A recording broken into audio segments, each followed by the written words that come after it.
Hi everybody, my name is Emily Rondell and I'm at Tommy Thompson Park in search of wintering waterfowl. This park is one of the best places in the entire GTA to see thousands upon thousands of ducks, representing upwards of 15 species as they make their home throughout the wintertime on Lake Ontario. The duck species that come here and spend the winter here with us come from a variety of different places. Some of them, like the long-tailed duck or the greater scaup, are high Arctic nesters that spend their summertime and breeding season on the treeless tundra. Other ones, like the redhead, come from the prairie areas where they make their nests during the summertime in the prairie pothole region along the little lakes around there. And some of them, like the common goldeneye and bufflehead, come from the boreal forests, where they spend their spring and summers nesting inside hollows in trees. So they come from a variety of different places, different parts of Canada and the United States, but they all come here to spend their winter months.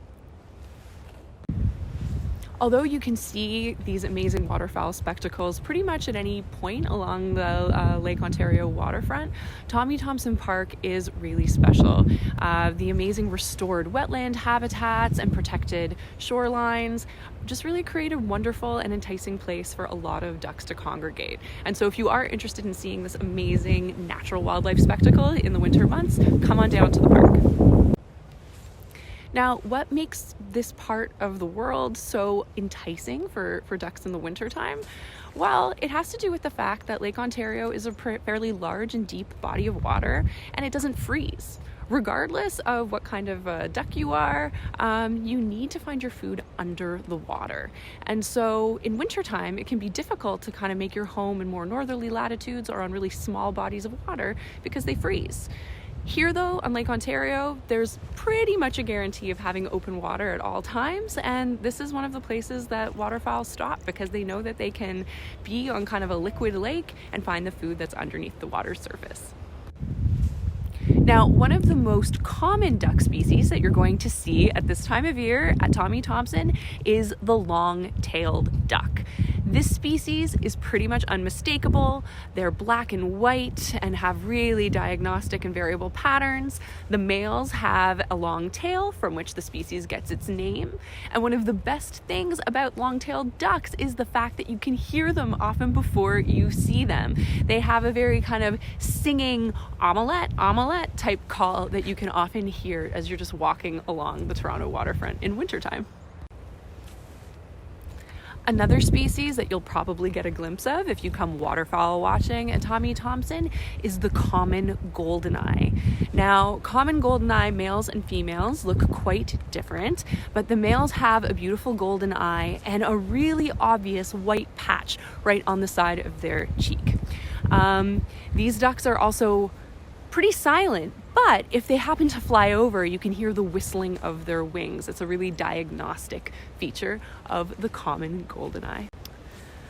Another quite common species that tends to congregate in what we call rafts of hundreds of individuals is the redhead. And the redhead is pretty easy to identify because it is a duck that indeed does have a red head.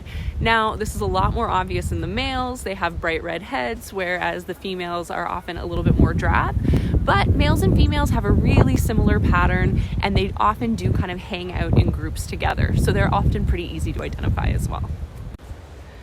The last incredibly common duck species that you should look for at Tommy Thompson Park is the greater scaup.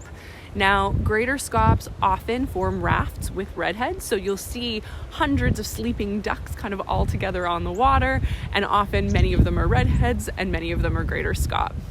These ducks have kind of these gray sides and a fairly diagnostic green head that otherwise looks a little bit like a mallard, whereas female greater scaups are very much brownish with a really obvious kind of white patch right next to their bill.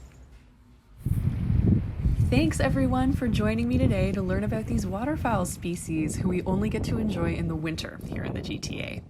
Next time you're out at Tommy Thompson Park or elsewhere along the waterfront, pause for a moment, take a careful look out over the water, and see if you can spot any of the duck species that we've talked about today. Stay safe, everybody, and enjoy the rest of the winter season.